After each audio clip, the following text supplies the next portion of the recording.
Hey guys, my name is Josh, and I'm the developer of iLore. iLore, if you are familiar with it, is an iOS application dedicated to Warcraft lore. Originally, the idea was that there's all these books and scrolls and stuff scattered all throughout WoW, and it has all this really deep lore. It's really fun and interesting to read. But the problem is that when you're in game, usually you're running an instance or you're questing or you're doing something that you really don't want to take the time to stop doing and read a book or a scroll or something like that.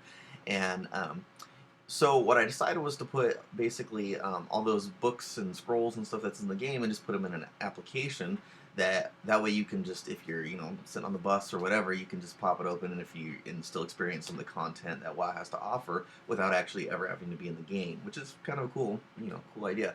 What I've decided is actually to rebuild iLore from the ground up. This will be iLore 2.0, and a few small features, but people have been emailing me and asking me for this, and so I'm finally taking the time to do it. And I just want to share with you some of the new changes and things that should be coming up here pretty soon. So first, you'll notice here at the front there, I got a new icon application. So that's kind of cool. And then added a few more categories, a nice slick iOS 7 interface.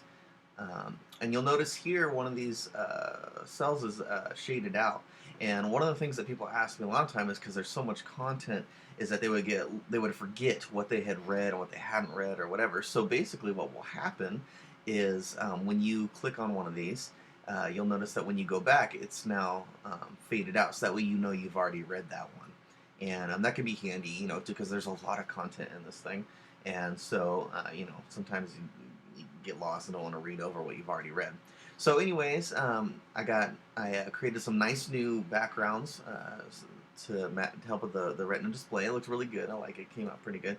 But the other feature request that I was constantly being asked for is to be able to change the size of the font.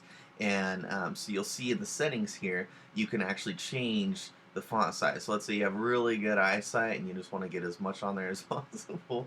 Yeah, you can get that down there pretty small. Or if you're halfway blind, like me, you can really crank this thing up and it'll be huge. So hopefully that should help. Well, another one of the things is the font. It's kind of stylized. I like it, but it kind of sometimes isn't very intuitive to read. So you can actually just turn off, and it'll just use the default iOS font there, and it makes it a little bit more legible. I found or whatever.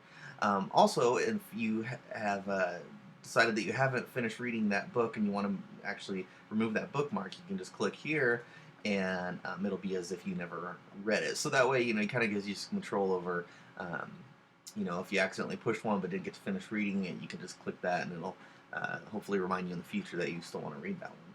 So yeah, so these are just a few of the settings. Yeah, if you guys have any questions or comments or things that you would like to have changed, just let me know. And I look forward to hearing from some of you guys. Thank you for your time.